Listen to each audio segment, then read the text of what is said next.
Welcome back, everybody. I am Alana. And I'm Lady. And this is Spookery.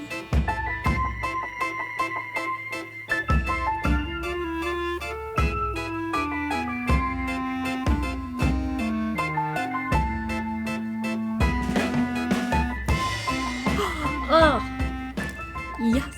Welcome back, ladies and gentlemen. It is episode number 2 of our Heist, Ring versus Arizona. We are back in it. We're here to be infuriated, to be perplexed, to be bamboozled, to question the good of humanity, to see the faults in all of us, and to learn.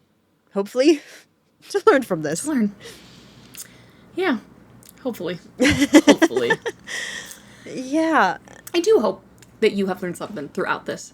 I don't know what it is that I hope you've learned, other than just to be extremely angry at Timothy Ring. I have learned that I am actually, in fact, psychic, and I may have written this script for you in another life, and I'm outraged, I'm appalled, I'm disgusted, I'm perplexed, I'm vexed, I'm disgruntled. Oh, she's vexed. I'm vexed, it's a great word. I accomplished my mission. We don't even need to do part 2. She's vexed. I'm vexed. We're good. Say no more. Say no more. But I know that part 1 was a journey. So, guys, if you haven't listened to part 1, what the fuck are you doing? Please go back and listen to that rage fest right now. It is worth every second that it is in your ear holes. It is so worth it. Yes. I do think part 2 will not make a lot of sense have you not listened to part 1. So I really highly recommend just going and listening to it just to get the context. Because that basically is context for the most important part of this episode, which is, like, the legal proceedings and, like, the result of it for me. Mm-hmm. Like, what's the actual outcome of all of this? Yeah, because even though they're idiots and we have so much evidence against them, I don't think anything can be assumed. Everything can go horribly wrong, and I think it will. Yes, I think it will.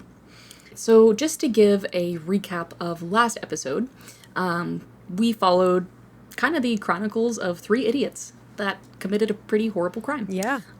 Started at the beginning, kind of at Dillard's, ending up all the way in just the middle of the desert with 3 idiots in a boat. Why are you buying boats in the desert? Yeah. No, we covered all of their antics. Like I said, from the initial crime, them stealing the money, them murdering the driver, John Magoch, them fleeing the scene, covering their tracks, spending a bunch of money in really dumb ways, and then getting caught because they were really dumb. Yeah, they were. It's definitely an episode worth going and listening to. It will make this episode so much better when you build that hatred for them. So please, have a cup of water ready to go. Stay hydrated, because I know hatred takes a lot out of you. So go listen to it. As someone who has gone through this live in front of a live studio audience, I will highly recommend get some water and take a deep breath, because it's a lot. It's so much. Pace yourself. Yeah. No, it's a good episode, but it is a lot. So I do think it's a great precursor to this, though. This one won't make too much sense if you don't listen to it. So yeah, go listen to that and then come back. Yeah. We'll be right here when you get back. We'll be right here when you get back.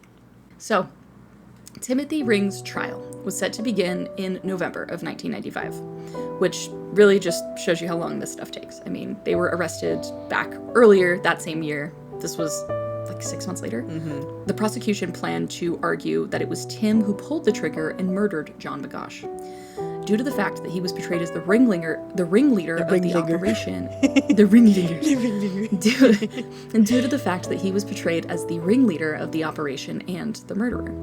That meant that he was going to be charged with the highest sentencing of the 3. Yeah. If found guilty, that meant the death penalty could be on the table for him. Yeah, because, murder is a significantly worse crime than theft and fraud. And I think we talked about this in part 1, where it's like Bonnie and Clyde felt more whimsical because, they were more Robin Hood-y. They were the people that they were killing were cops. They very seldom went after innocent people. And if they did, it was by a terrible accident that they really didn't want to. And these guys are just fucking committing crime to steal from people. They're ex-cops that are taking advantage of cop knowledge. And yes, the person that died was, I guess, technically a cop, or at least a member of security. But he was still a person, and he was just doing his job. And it's just, I don't know, it just feels so much grosser, so much worse, so much more slimy. It really does. It really does.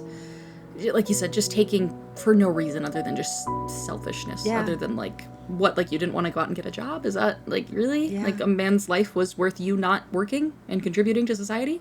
A job doesn't give you power, baby. Yeah, apparently. Yeah, the death penalty could potentially be on the table, but that was only if the prosecution could convict him on felony murder. And in order to do that, they had to tie him directly to killing during the armed robbery. Well, killing him not during the armed robbery is not like it's a murder is a murder. I'm sorry. I guess that's just the way I worded it. Like killing him during this whole thing. I don't know. Like he actually had to be tied to killing him directly. Right. Like he couldn't have just keeled over randomly. They were like, "Oh, we'll take advantage of that." It's just like what? Yeah. Like whether they killed him during the robbery or they killed him unrelated to the robbery. Like they still killed him. They killed John. Oh, rest in peace, John. Well, it kind of, like, I guess this is why. Let me read you. So I wrote down the actual Arizona law of, like, what is felony murder? What is first-degree murder? Because I think it kind of has to do, maybe that's why I wrote it like that. I think it has to do with how this law is written. So I'll read it to you. A person commits first-degree murder if, acting either alone or with one or more other persons, the person commits or attempts to commit one of several enumerated felonies. So that goes on to like the armed robbery type of a thing. Yeah. And in the course of and in furtherance of the offense and immediate fight from the offense, the person or another person causes the death of any person. Homicide, as prescribed in this provision, requires no specific mental state other than what is required for the commission of any enumerated felonies. Right. The state's first-degree murder statute prescribes that the offense is punishable by death or life or life imprisonment as provided. Right. By blah, blah, blah, blah. The cross-reference section directs the judge who presides at the trial to conduct a separate sentencing hearing to determine the existence or non-existence of certain enumerated circumstances for the purpose of determining the sentence to be imposed. The statute further instructs the hearing shall be conducted before the court alone. The court alone shall make the factual determination required by this section or the Constitution of the United States, or in the state. Right. I think what this is trying to say, it reminds me a lot of, I think I talked about this in my Robin Spielbauer episode. And I talked about there's two different kinds of murder. There's felony murder, and I'm looking, capital murder. So there's capital murder and felony murder. And so felony murder is like the big one. It's like the U.S. as a total has agreed on what felony murder is, but capital murder is defined state by state.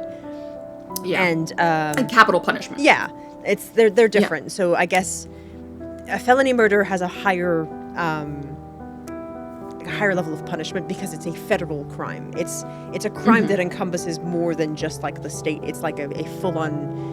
Like, I don't know, you're being prosecuted at a federal level, whereas capital, you're up to the whims of the state jurisdiction. Yes. And it sounds like you have your own separate trials to figure out if this is capital or federal. And like in the case of Robin Spielbauer, they decided it was a capital murder, not a federal murder, because it was a crime of passion. And they couldn't, I guess that, I think it was technically considered first degree because like it was technically premeditated. But it was on a scale of not being a federal murder. It was on the scale of a capital where it was their definition of what a first-degree murder. So they got a lesser sentence, which means that not to give away the ending of that episode, but the perpetrator was eligible for parole. So it was a life in prison with eligibility to parole, whereas a federal one is like you are life in prison or death. Yeah. Like there is no parole even on the table. Like it's not possible. Yeah, and I don't know if parole is on the table for this one either. It didn't sound like it. It didn't mention it. I think that comes down to the definition. Like, they probably have a definition elsewhere. It's like, if it's federal, it's this. If it's capital, it's this. This sounds like it's like, we just need to gauge whether it's federal or capital. Yeah, okay, so that's kind of basically how I did it. So, at the conclusion of the actual, like, sentencing, or of that preliminary hearing, like, that's, like you said, like, when the jury decides kind of how that's going to go. Then it goes to the judges. The judge determines the presence or the absence of those other like aggravated circumstances or the mitigating circumstances, decides how those are going to be taken into account. And then from there, it's hit up to him whether, like you said, it's just life in prison or or if it's going to be put to death. Yeah. And in Arizona specifically, in order to have it be a first-degree murder, like the capital murder, there needs to be at least one aggravating circumstance, and there are no mitigating circumstances that sufficiently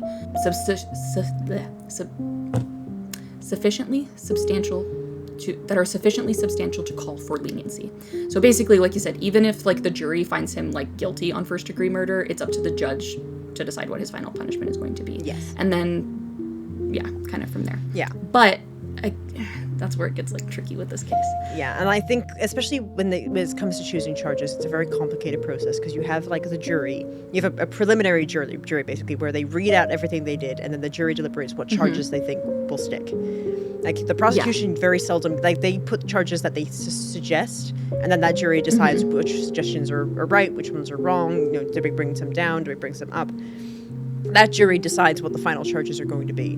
From there, you go into an actual trial, and then the prosecutor has to go based on those defined charges. And that can be very hard if the charges you wanted are first-degree murder and armed robbery, and the first jury decided actually it's a second-degree murder, and it's, you know, they pissed at the park. Yeah, because the jury is supposed to be like the sole like fact finders like of the case. Like the judge is not supposed to bring forth like new evidence. Like it's supposed to be, like you said, the jury does all the preliminary everything, and then it is just up to the judge to make that decision. The jury did everything else. Yes, and I think that, I don't know why I was having a hard time explaining that, but it's because I explained it better later, and so I was like, why? Where it's all good. This is the legal episode. Yeah, this is a lot of legal jargon. Before we get into the actual episode itself, I already kind of mentioned it, but this trial is really, really messy. I couldn't believe how many like different directions this like kind of ended up going in, and even how many different results there kind of end up being. I thought that I was done writing this section about 3 different times, and then I had to go back because I would read something and be like, wait, was that still during the trial? Or was that after the trial? So I'd have to go back and like rework it and kind of figure out where that happened in line. So if something is like off as far as like my timeline goes, please kindly let me know. But I think I did a pretty good job without any dates to go off of. I think I did a pretty good job of like piecing everything together. Yeah. So it kind of, I know based off of the last episode, based off of all the evidence that we had, it sounded like things weren't really looking good for Tim Ring. Like he had a lot of evidence against him. We had James, who literally like, was willing to testify, it sounded like, saying, hey, it was him. He pulled the trigger. But all of the evidence that the prosecution had up until this point was considered circumstantial. I hate that. So, that's the worst kind of evidence. Yep. If we remember correctly, we did not actually find any evidence at the scene of the crime to tie him directly. We have no fingerprints. We have no DNA evidence. We have no ballistic evidence. There's not even a way to tie the money that he had to the van that it was taken from. Even if it was an exact amount, I guess, that's like, it's just be a weird coinky-dink that we have the exact amount that was stolen. It is. It's circumstantial. Ugh, I hate this.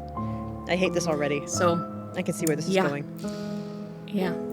The wiretaps were considered to be some of the strongest evidence that they had against Timothy. Yeah, that's like a full-blown confession on a wiretap. Exactly, right? So the one specific conversation that I know that they tried to refer back to was that conversation between Ring and Ferguson, where he talked about cutting out Greenham. What really, like, their argument was basically, what else could this possibly be referring to? And then on top of that, you literally said you have his stuff in your house. You have all of it.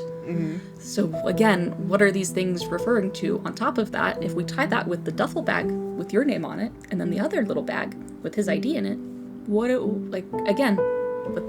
the defense claimed, you're right. These are all facts, but prove that it means anything. These are all circumstantial. I hate a good defense team when it comes to idiots like this. I love a good defense team when it's an innocent man on the line, but God. They're like, oh yeah, you're so right. You found that shit. Absolutely. Like, oh no, I guess there's nothing we can do about it. We should just take a plea deal. So, unfortunately, the defense was right. So it really was not enough to get the conviction that they were hoping for yet. Yeah. I'm sure that it was, I mean, we're sitting here fuming that we've already been, so I can only imagine, like I put in my notes, I'm like, I'm sure it was frustrating to say the least, but like I literally, like I cannot even imagine how much alcohol was drunk after every single day of work, if they even went home at all, if they weren't just at work every night smashing their heads against a wall together in unison, just going, what are we gonna do? What are we gonna do? Like this just, it seems like so like it's it's so like clear and it's so in front of you and it's so just like, come on guys, how, like, let's get it together. But holy shit, like it really seems like they might get away with it. Right? The American legal system is a complicated beast, and it is designed to be as fair as possible. And I recognize it's not very fair. It needs a lot of work, but it is complicated and covered in red tape because it does not want knee-jerk convictions. It doesn't want the wrong people to go to jail. And the idea of the system is innocent until proven guilty. And in this case, they are holding you to that. Like, yes, these three are idiots, but idiocy is not a crime. And, like, you can be an idiot. You're allowed to buy a boat in Arizona, even though there's no water. That's not a crime. And yes, they're acting highly suspicious, but unless you catch them with the smoking gun in their hands, it is circumstantial. And and there are cases that are like this where like the evidence feels so stacked when they're gathering it and you're so stressed, but you want the person to get out because you know that they're innocent. They just feels like everything is leading to them. And then, you know, the system works. You're like, yay, they got off because it was all circumstantial and everything was fine. But in this case, when you know without a shadow of a doubt that these people, these idiots, are guilty of robbing a man of his life and robbing a Wells Fargo in a mall. Yep. And then just walking around town and flaunting it like disgustingly like that. Like, just basically being like, it hurts. wearing a shirt that says, I robbed a bank. Yep. And I'm going to get away with it. Yep. And I just don't want to prove these idiots right. I'm spending your money right now. Yeah. Take that. They're basically saying, take that, Wells Fargo. Yep. Yeah. No, it hurts. There's really like a part of it that just, I don't know. It just feels like a double injustice. It really does. It really, really, really does. And I'm outraged. I'm sickened. And I know that this trial goes on for a while. So I know we can't sound the funeral horns just yet. We're not. No, not yet. We're not there yet. We might get there at the end of this, but we're not there yet. And we've seen convictions with less. So we have seen convictions with less. So do I think it's going to be painful? Sure. But do I think they can do it? Oh, fuck, I hope so. Right? We're rooting for him. We're rooting for Clayton and Lowe, man. Like, we're like, come on, guys, bring this home. We need this. Yeah. We really need it. I want to know where they got that bullets. Right? I don't know. If we can find that charge, that might be enough to link them. So right now, as it stood under Arizona law, Ring could not be sentenced to death unless further findings were made. And that's really what they wanted. They really wanted to sentence him to death. See, I don't know if I want death. I'm usually pretty not death penalty. Like, someone has to be abhorrent and a danger to society for me to want them to go to death. This guy's an idiot, and he deserves to rot with nothing for the rest of his life. And I want him to live a long life with nothing. Yeah. So I'm kind of okay with him not getting the death penalty. What I'm worried about is not getting a conviction at all. Valid. Like you said, any conviction, it feels like at this point would be a win. Yeah. If we lock him up, that's great. I don't need a death penalty. I don't need to kill an idiot. The idiot just needs to live with the knowledge that they were an idiot. Yeah. Without the possibility of parole. Fair. Without the possibility of parole. Well, despite things kind of going poorly for the prosecution, there were still kind of a lot of like questions that weren't really getting answered, that the defense felt like the best way to get these answered and to clear the air was to put Timothy himself on the stand. Oh, great. We know exactly what he's going to say. His own lawyer is the one that like convinced him to do it. So in the 4th week of the trial, they did it. They called him, Timothy Ring, to the stand. Wow. They called Ringo Dingo himself. Yep. One of the first questions they asked him, did you have any part in the demise of John Magoch? And he went, guilty. I wish we'd be done. Did I do that? He had a very simple answer. He just said no. Sorry, that's the bullshit leaving my lungs. Unfortunately, again, Ring seemed to do really well on the stand. Because he's an ex-cop, so he knows how the system works. Yeah, he stayed really, just calm and kind of cool under pressure, because he was getting questioned from both sides. And he seemingly had an answer for everything that they threw at him. So his reason for, the incriminating phone calls, that was a big thing. They're like, so what was all this? What was that? His answer, it was all a part of the CI work that he was doing in the case. Remember that? It goes that deep. He was in that deep as an informant. He was talking to these guys, trying to get information. He was just looking for the real culprit the whole time, just pretending to be a bad guy, just LARPing, basically. LARPing as a criminal, as an idiot. LARPing as a criminal, yeah. Part-time criminal, full-time idiot. Yep. So that was the response for that. Great. Love that for him.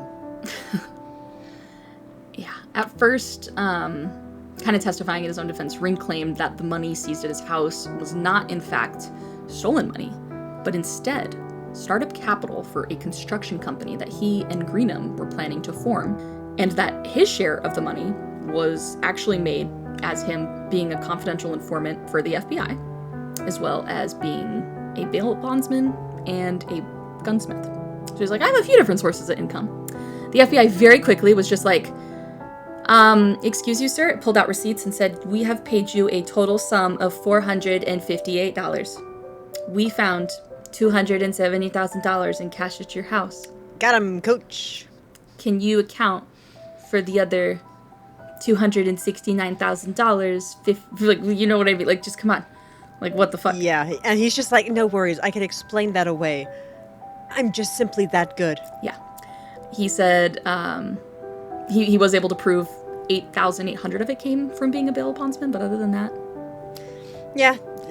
He also works as a topless dancer, and the tips are insane. Right. Well, he lives by the titty. He'll die by the titty.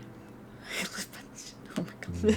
But yeah, as the kids would say, the math was not mathing. So the math is not checking out. They were kind of like, try again. So that's when Timothy doubled back and actually revealed that he had earned all of this money on covert bounty hunting trips to Mexico on behalf of the FBI, which, if you didn't know, arresting someone in a foreign country like that on a covert operate, everything he's describing is very illegal.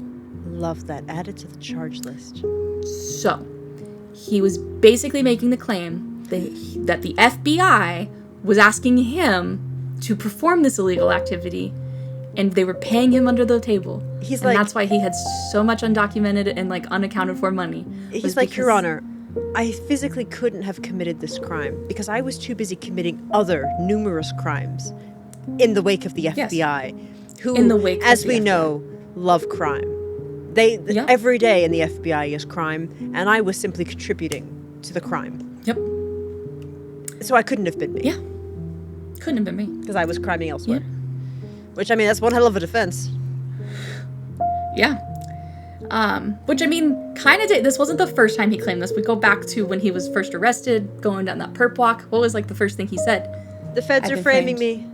So it kind of he's been maintaining this, Yeah, but the fact that he didn't immediately go there. For a while. He was like, I was a bail bondsman, and I was a topless dancer, and He's like, okay, let me tell you the truth. I'm an amateur scuba diver. I go into the muck all the time. That's why I have all that scuba gear and my boat.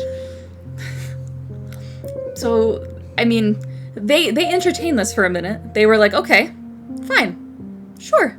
You're a secret top informant, arrester, bounty hunter for the FBI extraordinaire. Yes, Your Honor. Do you have any evidence to prove it? No, Your Honor, I do not. Because it was secret. And do you know why?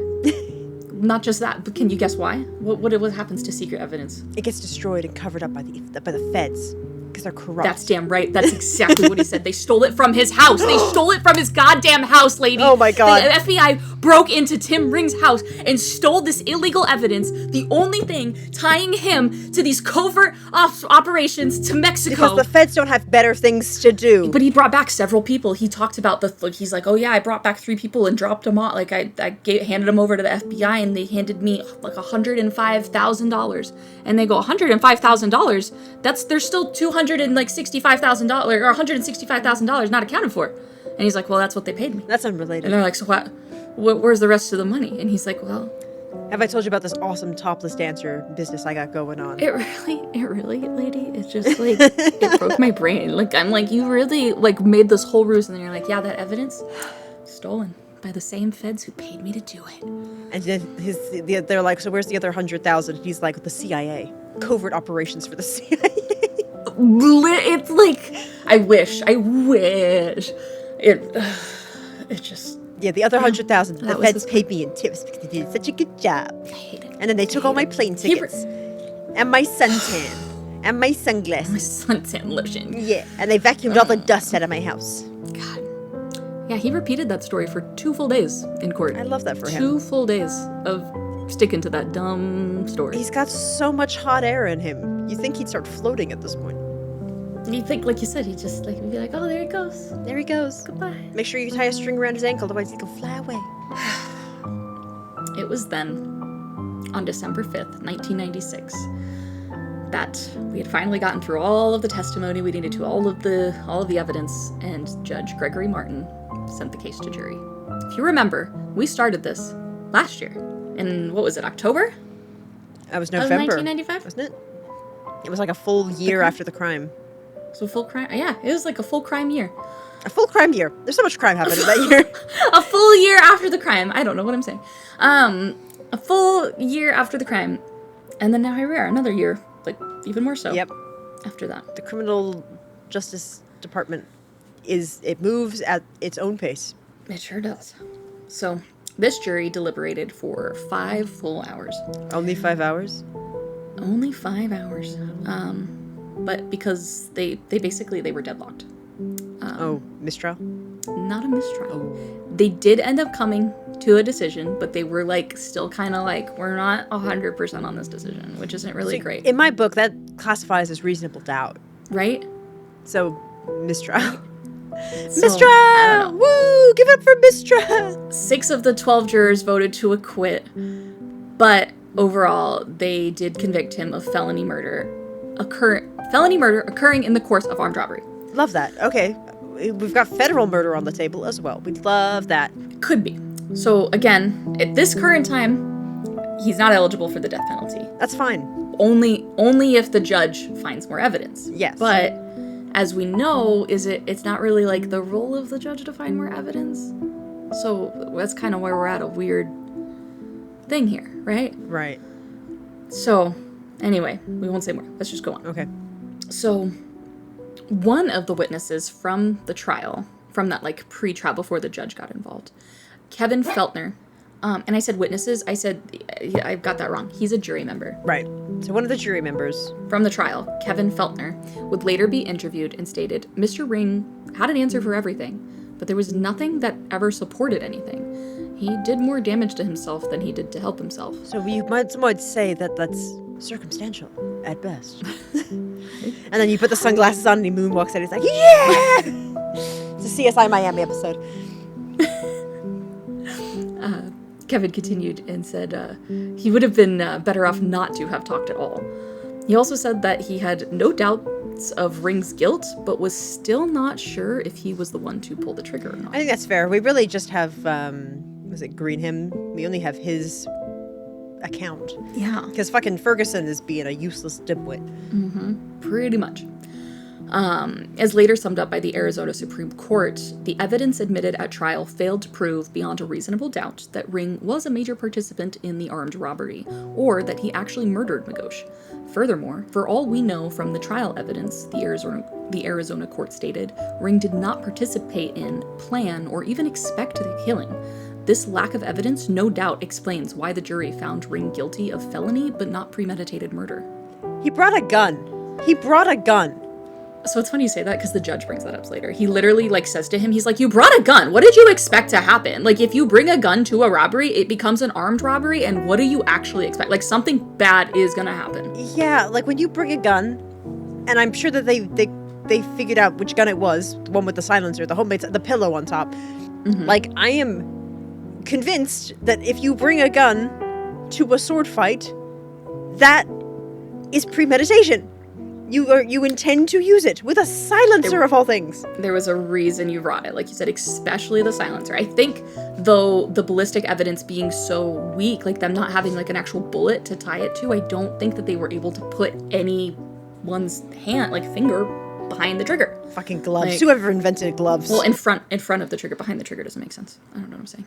Like, logistically, like, you need to put your finger in front of the trigger. On the trigger. You don't put it behind. On the trigger, yeah. Yeah. I said whoever had their finger behind the trigger, but I'm like, that's not right. Yeah, someone behind the gunner was just like, yeah. Yeah. I'm finger gunning. Chat, for those of you who can't see me, which is all of you, I was finger gunning. Yeah, we've been finger gunning this whole time, actually. We really have. Like, half of part 1 and all of part 2, we have just been finger gunning at each other just to, like, prove a point. Honestly, it's been rage finger gunning. It's been like, I am raging and I don't know what to do, so I am throwing my fingers around. I'm going to snap every time I finger gun now.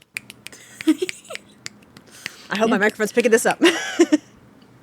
I heard it, so hopefully. Okay, well, we'll find out. We'll find out when if Discord got it. But yeah,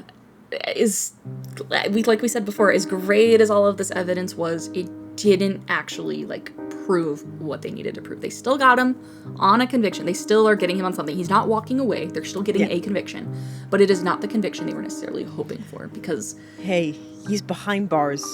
He's gonna rot with his stupidity. He's not gonna spend federal money.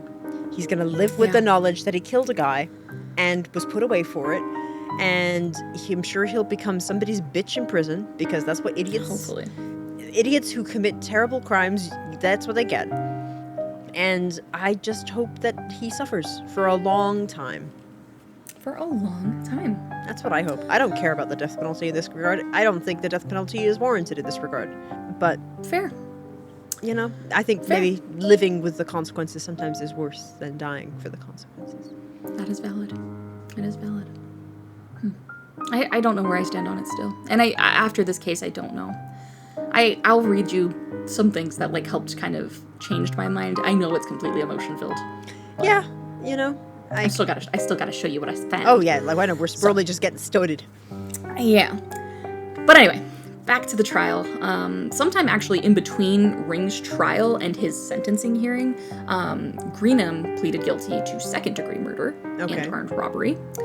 He stipulated to a 27.5-year sentence and agreed to cooperate with the prosecution in cases against Ring and Ferguson. Okay. William Ferguson, I think, was found to be like the least connected of the three. Yeah, because he's sort of just a passive bystander with all of this. He has like he's just there. He's just there. He was just kind of there. Yeah. He didn't drive any of the cars. He didn't like do anything. Like he really was just kind of there.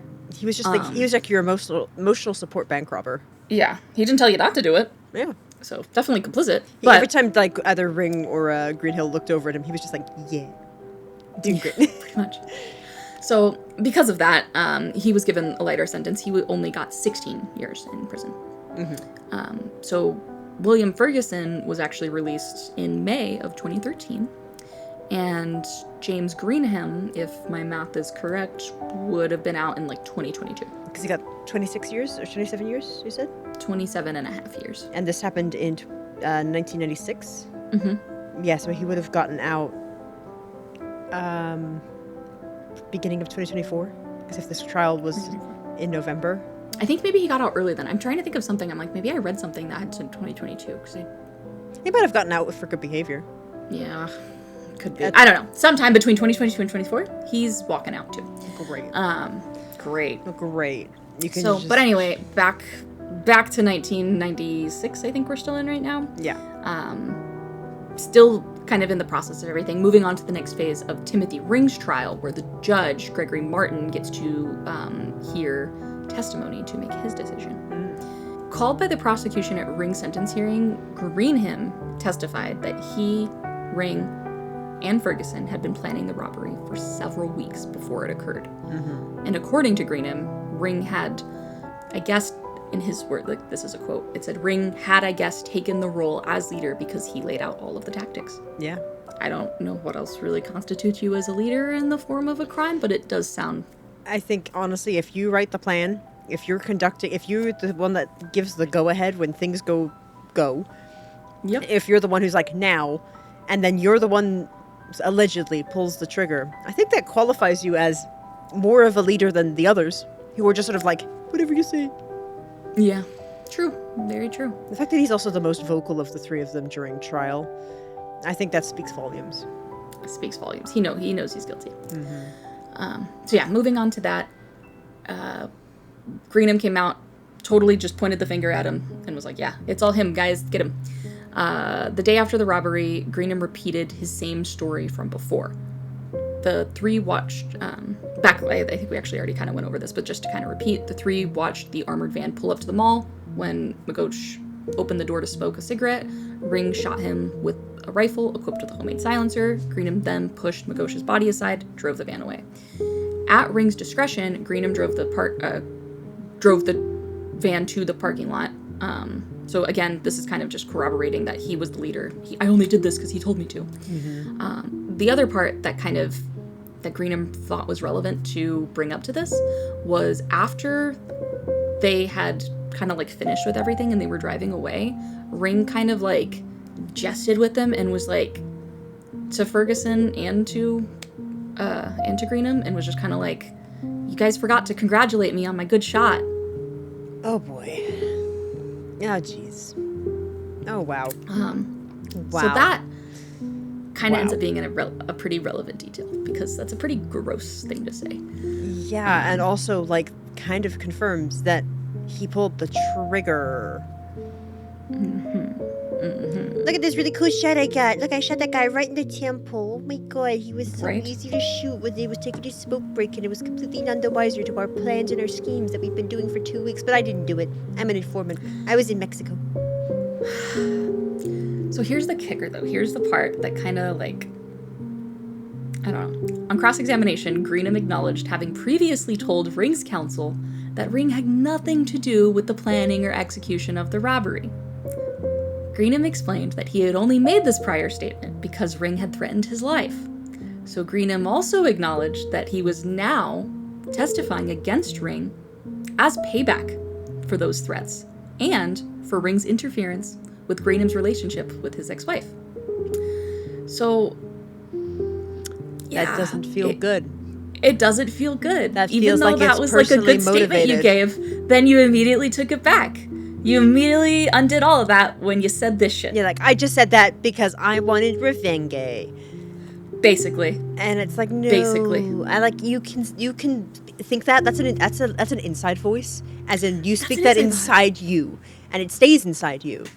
But on the outside, saying that you made that decision because of revenge is not good in a court of law.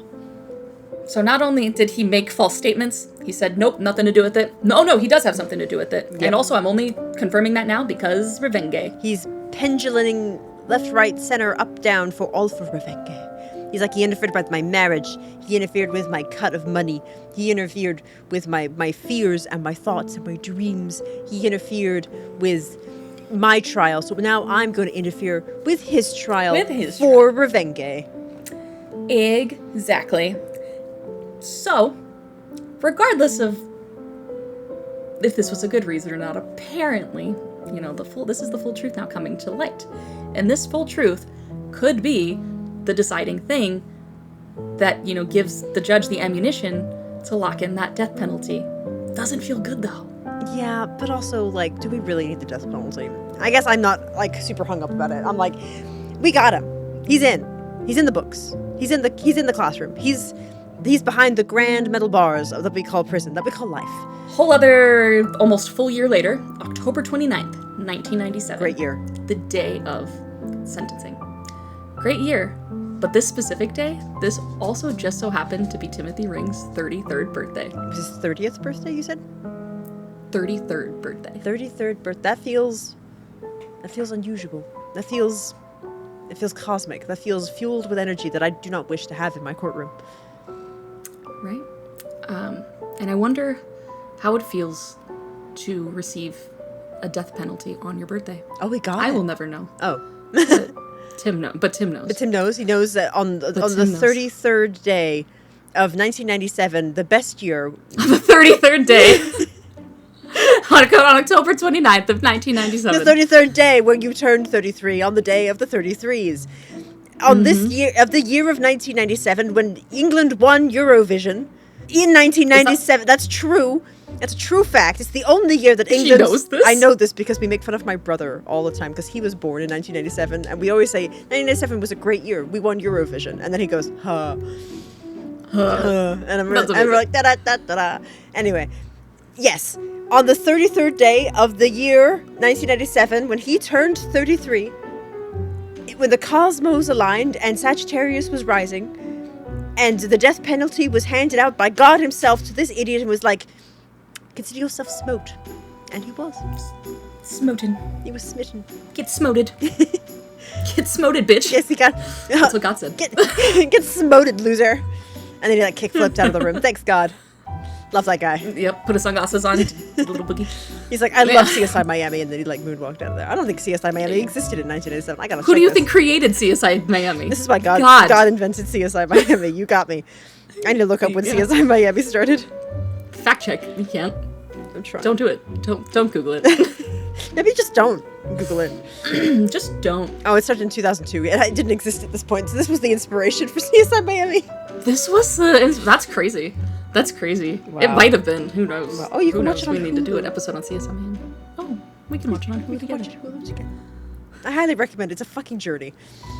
Anyway, sorry to derail us once again. I'm Just like this case. It's a journey. It's a journey. And we are on it together. Yes. Consider this journey a boat going through the desert. It's not going anywhere, but it's hot. And you're really angry about it. Your blood is boiling. Yeah. Either from the rage or the heat. Maybe both. Yeah. But yeah, interesting little tidbit. 33rd birthday. 33rd day of the 33rd year of 1997. He got his sentence. I think the stupid is rubbing off on me. It's all right. It's good. So reporters obviously flocked to the courtroom to capture his reaction. That was the 33rd day of the year 1997. And it sure was. Though Timothy appeared largely like unfazed, which is honestly like eerie. Like watching the video of him, like he's just like sitting there, like he just. Oftentimes when people are dished out a death penalty, like they usually are very serene. Maybe it's shock. Maybe it's. But I think it's a little bit of shock. Honestly, most videos I've seen of people getting. I mean, there are of course like the handful where they're screaming and crying and pleading, but they're usually younger in those cases. For like, I'm gonna say like 27 plus. If they're handed out a death penalty, they're usually just very somber and still. And I don't know if that's, it comes with just age or like knowing that it was coming anyway, or Oh, well, with him, he definitely knew that it was coming because when he was questioned, he said that he actually had a friendly bet with his lawyer on what the outcome would be. And Tim won. So we know what he betted on. What kind of fucking kangaroo court? Bet against himself in his own murder, What murder lawyer trial. bets with your fucking defendant about the... That's not something you bet. It probably was just something he said. It was probably just some dumb shit that he said. But, again, it just tells you, like... He's trying to have control over the situation. He got handed a death penalty, and he has the audacity to say that he won. He needs to be in control and to say that he won when, like, Tim, like, you didn't win. He's like, I won the court, guys. I got all the charges. And they're like, that's not how you win court. And he starts moonwalking out of there like an idiot. But also, what fucking and they're like, lawyer no, wait, makes stop. the bet with I really don't think that was like a real thing. I really think that was him just being I really stupid. hope that was just him being stupid because fuck, I don't think my heart could take this. What kind of fucking kangaroo court bullshit is going on this good day on the 33rd day of the 33rd year? If you couldn't handle that. If you couldn't handle that. I can't handle a lot about this case, Alana. I can't handle most of this case. Tim still insisted that he was innocent. And the motherfucker had the audacity to actually make a plea directly to the victim's daughter, Lisa. He said, "I did not shoot your father. I may know who did it. If the information I have is correct, I would like to help you or see these people brought to justice." Which, if he didn't do it and he does have this information, we still have yet to hear about it, even to this day. Even right now, sitting here. Well, because that information is fabricated because he's a bullshit loser who... But the audacity to say that to the daughter of the man you shot and killed. Alana, it's all about power. And audacity sometimes equates to power. And this was the part for me that I was like, I believe in the death penalty. I believe in the death penalty. I do. That's insane. That is psychotic. That is psychotic. That is a horrible thing to say, but I know why he said it. And it's because of power. Because for as long as he lives, it creates a horrible sense, in his mind, a horrible scene of, I have made that person doubt. And it's not even, it's honestly, truthfully, you see this a lot with this kind of case where the I'm jambling because I'm angry and I'm trying to suppress it. No, I am too. I told you your blood would boil this episode. I wasn't kidding. I am boiling. But I have seen this a lot where they will they'll just deny because in their mind it gives you power over the people that your crime has affected. Yes. And just looking a victim in the eye is not taking accountability, but it's knowing that they know you did it and basically being like, I could give you the answer for the right price. For if the stars align, if the cards on the table at the end of the day, it's a night. And it's a desperate grasp at power. Because as we know, this man is addicted to power. He's addicted to holding power of the situation. He has no power here. Saying that to a victim is just psychopathic and horrific. But it doesn't give him power. It shows what little power he has. He's probably terrified and scared, and he's making, like you said, every Hail Mary last-ditch attempt to save his pathetic little life. Yeah, and he might truly, truly believe that him saying that gives him power over Lisa because she's like, oh, fuck, he knows who actually killed my dad. But no, she's looking at him. She knows who did it. Exactly. There's no power to be taken here. It's just something awful to say. To just have that victim live that message in her mind of I looked the guy who killed my father dead in the eye, and he said, I can help you. That's though that specific, like you said, that was actually when I cried the tears of anger. I'm not even kidding. Looking, like you said, looking the victim's daughter in the face and saying, I can help. What sort of depraved... you aren't human. You are not human. You do not have the right to be called human.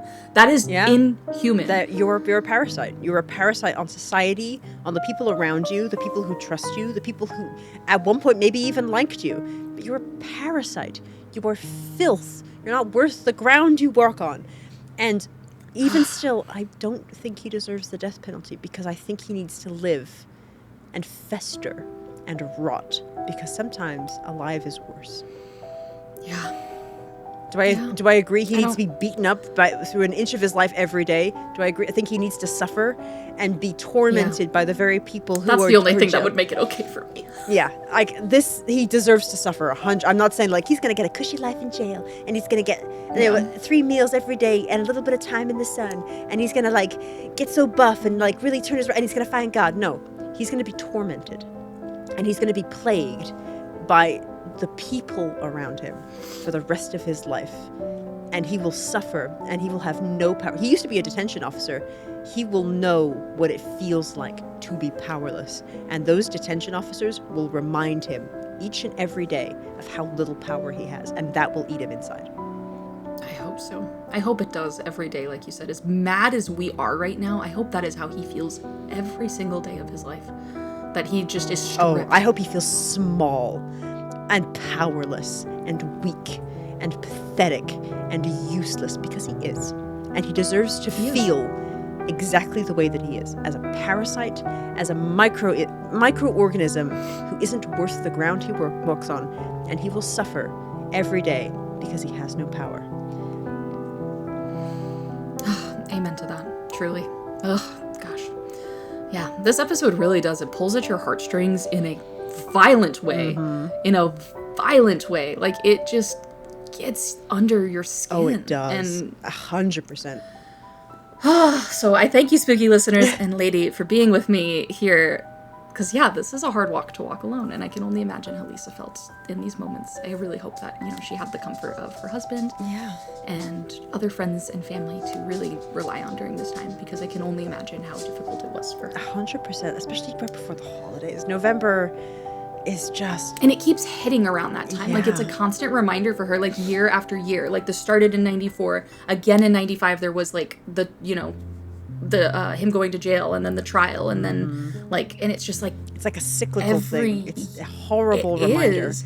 But I truly, and Lisa, if you ever listen to this, I truly, truly hope that you found solace, that every year some progress was made. And they knew who did it, and they got him.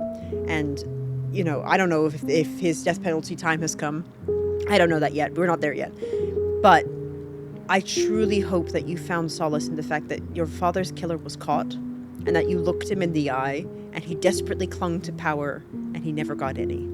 Because you are powerful, You're strong, you're beautiful, you're perfect, you look like Linda Evangelista, you're a model.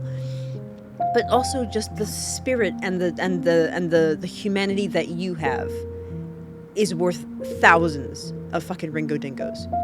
So 150%. 150%. Yeah.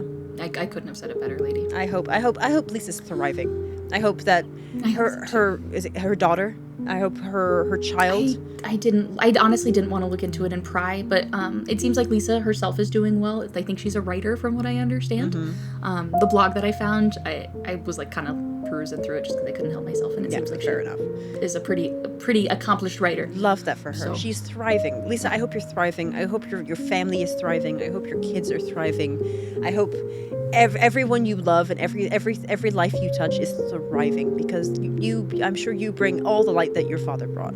And thank you for just being everything that Ringo Dingo wasn't. Right. I couldn't have said it better. Absolutely. Like you said, I wanted to continue to say John and Lisa's name throughout this entire thing. And that's why I originally did say victims, like you said, was because it's not just John. The victims are the people that are left here to hurt. Yeah, 100%. Yeah. I'm going to cry tears of sadness. I know. Anyway, done talking about that piece of poop. Awesome. We love Lisa. Moving on. We still have some more legal jargon to get through. Love through. So, because Ring was convicted of felony murder originally by the jury, not premeditated murder, the judge recognized that Ring was eligible for the death penalty, but only if he was Magoch's actual killer. Right. Or if he was a major participant in the armed robbery that led to the killing and exhibited a reckless disregard and indifference for human life. Yeah. So the judge, in order to kind of like prove this, cited that James Greenham's cited James Greenham's testimony at the sentencing hearing as one of his main reasons for his conclusion, stating that he concluded Tim Ring is the one who shot and killed Mr. Magoch. Kind of few problems with that I'm sure you can see right away. Yeah, I'm sensing some issues. Yeah, that testimony was, for to say the Revenge, least, full of holes. Yeah, there was some problems with it. So it was not the most reliable testimony. And having your whole decision for the death penalty hinging on that is interesting. I guess he really wanted to do the death penalty regardless of what was said. Yeah. The judge also found that Ring was a major participant in the robbery and that the armed robbery is unquestionably a crime which carries with it a grave risk of death.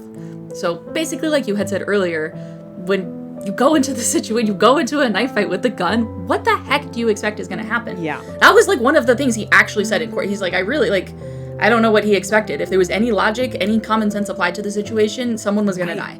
That was that kind of builds the premeditation, right? Yeah. I'm trying to like rack my brain if I can think of any examples where someone brought a gun and it didn't... And wasn't planning to kill someone. I wasn't planning to use it. And I'm like, I'm just checking through all the cases in my head that I can think of. And I'm like, nope, if they brought a gun, like, they intended to use it. He had it for defense. Yeah, but defense against the life. Defense against you committing a crime? Like, someone defending themselves from you committing a crime against them? Like, what? Yeah. Yeah. So I don't know. I just know. feel like if you're bringing a gun, you have at least a modicum of intent to use it. And Agreed. if you are feeling threatened, use it. You're gonna do. Yeah. No, 100%. And the judge agreed with you. He literally based part of his decision making off of that fact, off of that, like, thought process. Especially a rifle. Like, if you brought a handgun, that's one thing. But you brought a fucking silenced rifle? Silencer, too? Yeah, like, there's just no reason. That's so much overkill. Yeah. Judge Martin then moved on to the determination of the aggravating and mitigating circumstances. Remember, we had to have the right circumstances, kind of, in order to make this work. So he cited 2 aggravating factors. First, the judge determined that Ring committed the offense in expectation of receiving something in pecuniary value. Basically receiving, like, money, receiving something of value. Mm-hmm. As described, taking the cash from the armored car was the motive and the reason for Magoch's murder, and not just the result. Yeah. Yeah, like the murder served a purpose to further the plot to rob the van. Exactly. Second, the judge found that the offense was committed in especially heinous and cruel or depraved manner, which kind of goes back to Citing's Ring comments right after the incident where he turns to his friends and goes, "You're not even going to tell me nice shot?" Yeah. You said that about a human life. You're not out hunting for sport. You killed a person. He's living life like a video game. You just ended a man's life. He's like, do you guys see that cool high score I got? I shot that guy straight through the temple. Only took 1 shot. So that's kind of the evidence that he cited. But again, that kind of relied on Greenham's testimony. That all was kind of just based off the testimony. There's no way to prove that. But that was his other reason, saying, all right, you're going to talk about a human life like that with complete disregard. That's heinous. That's especially heinous. Mm-hmm. We investigate these crimes. Dun dun. Dun dun. Dun dun dun dun dun. The judge found one non-statutory mitigating factor, which was Ring's minimal criminal record. In his judgment, though, that mitigating circumstance did not really call for leniency, so therefore he sentenced Ring to death. But also, like, he admitted to committing a felony, if you remember. He was like, hey, the FBI paid me a ludicrous amount of money to go to Mexico and forcefully arrest people and bring them back across state lines, which is a crime. So if he's telling the truth, that's criminal history. But if he not, then he's lying. It's still criminal history. That's perjury, which is still a criminal history. Yep. So got him. Checkmate, boys. It's a crime either way. Yeah, that would have been a great point to make. Maybe they did make it. I didn't have it in my notes though. I'm just saying. Either way, the decision was already made. You either committed a crime in Mexico or you committed a crime here in this court, which indicates that you are capable of committing a crime, so that probably means that you've committed a previous crime. Got him. Prosecution rest, Your Honor. I should have been a lawyer. Should have been. There's still time. I'm too busy being an engineer. There's still. It's true. But also, I think I'd be a terrible lawyer because I wouldn't be able to, like, look these people in the eye. I would be like, hold on, I'm going to come over there and strangle you myself. Let me just come here. Just come right here. I got my mitts ready for you. I know. But that's what makes you so amazing, because you have so much passion. I'm very passionate. I love it. I'm passionate for crime. Passionate for the crime. I get it, though. I'm very passionate for the crime. If it didn't come out during this episode, I don't know what. I know. I think this case in particular showed how passionate we are about crime. There's certain ones that just get to you. Mm-hmm. Like we're passionate about every single case that we cover. I don't know, the stupidity behind this, like, just unreal. Unreal, and you can't cope with it. It's unfathomable how stupid everything that has occurred on this good day has been. And you know what? Unflappable. It's unflappable. Simply unrecordable. Undocumentable. Undocumentable. And yet here we are documenting it on a podcast. And here we are. Yeah. This whole thing, up until now, has been crazy. And yeah, kind of the reason that I'm going into so much detail on the entire legal process, and how the jury and judge got to their different conclusions, and how, the jury got to hear certain evidence, and then the judge also got to hear certain evidence. Mm-hmm. If you recall, the jury didn't get to hear Greenham's testimony at all. So they convicted based on circumstantial evidence. They convicted off of certain evidence, and then the judge got to hear other evidence completely that the jury didn't get to hear. But part of, I think it's the Sixth Amendment, I'm going to get to it, is that the jury is supposed to be the sole fact finders in the case. So the judge getting to hear testimony and evidence that the jury didn't is kind of a big thing. What kind of fucking kangaroo court? Maybe, you know what? Maybe I do believe that lawyer would have bet with fucking Ringo Dingo. Because, like, what's happening on this good day? That, right? What? Fuck it, the 90s was a time. The 90s was a time. Yeah.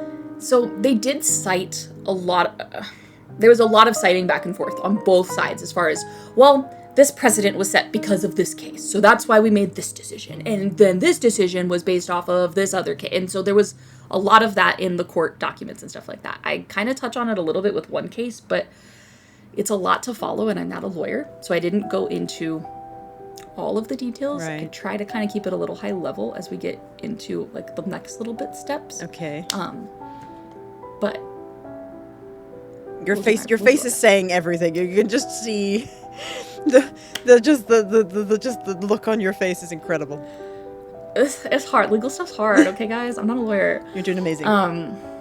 Yeah. So at the beginning of the episode, like I said, very significant. This case, Ring versus Arizona, ends up going on to affect how the death penalty works in what I've read is like 9 different states. Oh my god. I haven't confirmed what those 9 different states are because you have to go into a lot of... Just 9 of them. There's a few different lists that I've seen. Some of them have ranging from up to 14 states. Other lists are like down to 4. So I'm like, I don't know. It affected a lot of states. A lot of people saw this case and it turned into like one of those landmark cases. I can imagine. And yeah, also affected the ruling of over 100 other Arizona cases, like stuff that had already been decided on, criminals that were already in jail waiting on death row to be executed. This case ended up kind of affecting. So again, that's why I do want to talk about it, even though I'm not doing the best job of talking about it. Just kind of honing in that importance. And that's all because Timothy Ring pushed this all the way to the U.S. Supreme Court. Like, this went so far. Why do I feel like out of all the people involved in this story, Ringo Dingo is absolutely the person who could push this all the way to the Supreme. Like, he just has the ego 100%. For it. I'm sure he gets high off of it. He jerks off to this fucking shit. 100%. And I'm sure I wrote, honestly, no matter what the outcome was, whether it was life in prison or the death penalty, I'm sure, or even how the judge came to the decision, I'm sure he would have appealed it. I'm sure there would have been an appeal ready to go. He would have just they always do. Been they always this do. is wrong. No, you fucked up. This is... And it always is whatever. I was not represented well. My defense attorney failed me, or they didn't check the jury, and the jury was selected unfairly, or some other weird legal jargon. That's always number 3. And we got to number 3. We got to number 3. This is some weird legal jargon. So after having the initial jury be deadlocked on the premeditated murder charge, and then only the judge getting to hear Greenham's statements, which, as we know, was kind of a big reason of why he came to his decision, that made people really question this whole thing. Not just Ring himself, but other legal people were looking at this, lawyers, and just people within the legal system were looking at this going, yeah, I don't know, that's a bold decision. Yeah. I think if not that I'm saying I'm ever going to be convicted for this crime, because they'll have to catch me first, but I think I would, if I had 2 separate trials where new evidence was being presented to a judge, not in front of a jury, I think I also would be very pissed off. Right. That's part of, again, the 6th Amendment. So that's kind of where Timothy Ring is going with this. He was arguing that Arizona's capital sentencing scheme not just this judge, but the whole system was constitutionally incorrect. It was a violation. He said that this violated his 6th and 14th Amendments because it entrusts a judge of the fact-finding and also allows the judge to raise the defendant's maximum penalty, which should not be the case. So to kind of break it down, because I really don't know a lot about the Constitution other than what I learned in school a long time ago. It exists. It's there. I learned the preamble a long time ago. I'm pretty sure I can still recite that. We the people of the United States, in order to form a more perfect union, something something. I can do the whole thing. I have to do it to song though, because that's how I learned it. We the people, in order to form a more perfect union. I have to sing the whole thing, but that's how I know the preamble. I love that. That's all I know of the Constitution. I love that so much for you. All I know is that there's 28 amendments. I'm going to double check that before I say that out loud. I know people are going to come from me. I'm not an American. Chat, I am not a born American. And I am a born American, and that's why I'm stupid. That's my defense. They didn't teach me about my own country. Are you dumb? I had to take a test to become an American. And let me tell you, they never asked me how many amendments were on the Constitution. They're just like, do you know the Constitution? I'm like, yes. And they're like, great. Wow, good for you. And I'm like, I do know of it. I know. That's what the guy giving you the test said. Yeah, it's like, I know it exists. And I'm like, yeah, it does. But I don't think I had to, they're like, that's all you need. I think I had to ask, like, who makes laws? And I had to say who the mayor of the city that I lived in at the time was. And I knew who it was. And then look at you. I know, because I studied. And I had to say where the capital of my state was. And then they handed me a little book that said, great job, you're an American. Wow, I'm so proud of you that you did that. Thank you. It was a very long... That's more than I could do. It's a long and arduous process, but I did it. And there are 27 amendments of the Constitution. 27. Beginning with the Bill of Rights, which were the first 10. So we started with 10. And we can cut out this whole thing of us looking stupid, honestly. We can't. But yeah, so there's 27 amendments in the Constitution, and we started with 10, which was the Bill of Rights, and then we added 17 more because we just feel spicy. Okay, good to know. Okay, well, so the 6th was the one that was a part of our original, and then the 14th was the one that was added. Yes. So I did kind of put some brief definitions here, just to kind of break it down for those that may not know. The 6th Amendment guarantees a criminal defendant the right to trial by jury and makes the jury the sole fact finder in the case. Okay. The 14th Amendment, from my understanding, this one's a little bit longer, so I claimed it. It basically just guarantees citizens the right to due process. I'm 80% sure, but I'm actually going to open up the... I'm not good at reading, Shakespearean constitutional writing. Verbatim. It says, in all criminal prosecutions, the accused shall enjoy the right to a speedy and public trial. Great. By an impartial jury of the state and district wherein the crime shall have been committed. Correct. Which district shall have been previously ascertained by law, and to be informed of the nature and cause of the accusation. So basically, is it in a city that exists, that is recognized by the state? Yes? Great. Great start. Is this city where the crime was committed? Great. Is it public? We're staying on the right track. Is the trial public? Great. Is the jury impartial? Nah, I think that's up to interpretation sometimes. But usually they do a pretty good job.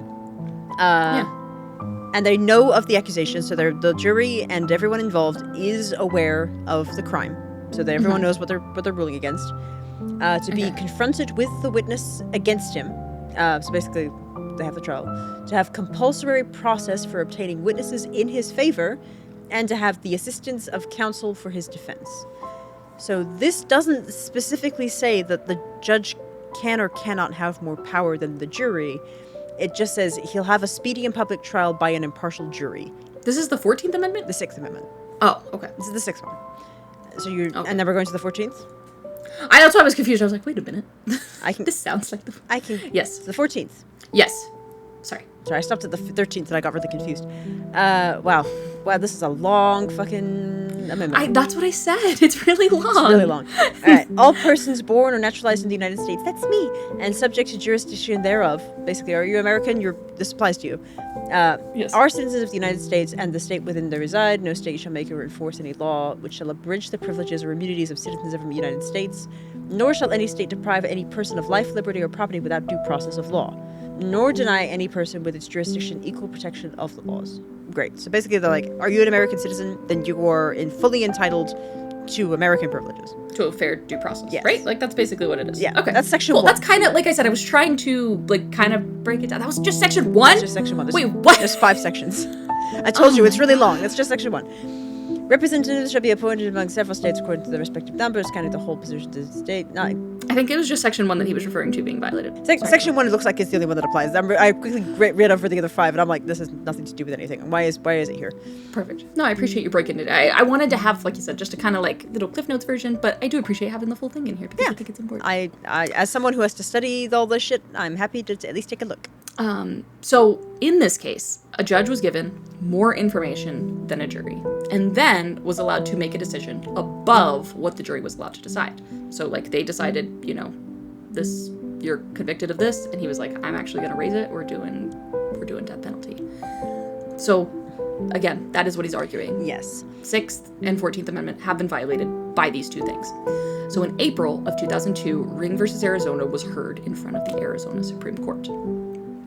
Ring cited a few different defining Supreme Court decisions, one of which was Apprendi, I think is how you pronounce it, which refers to the landmark 2000 Supreme Court case Apprendi v. New Jersey, which established that any fact that increases a defendant's sentence beyond the statutory maximum must be submitted to a jury and then proved beyond a reasonable doubt.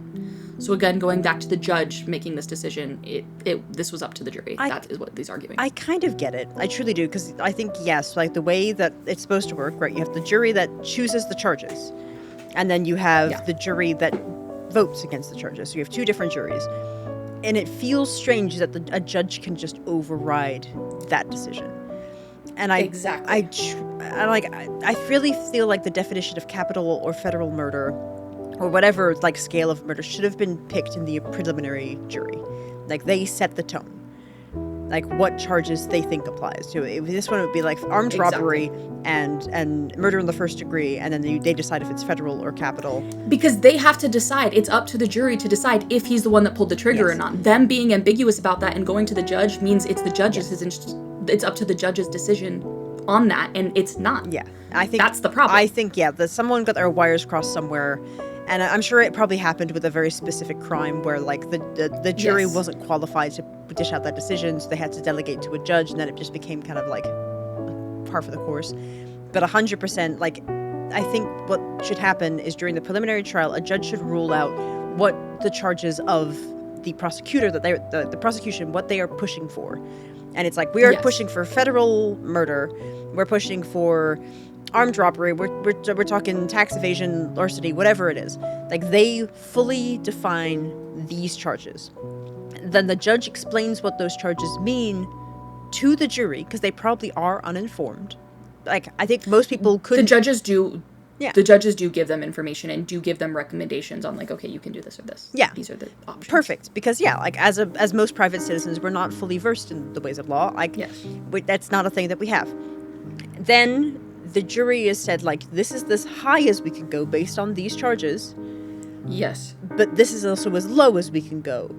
And, like, give them the range. Like, do you think it's max? Yes. Do you think it's at, like, 50%? Do you think it's at 70%? Based off the evidence. Yes. Where does this fall? Because I mean, I remember I've been on a jury before. So, like, not this kind of jury before, but I understand having to, like, we sat with the book of laws, like, and literally had to look up, like, okay, especially in, like, a theft and fraud case, it was like, okay, where, like, the laws are pretty black and white. If you stole over this amount of money, it's a felony.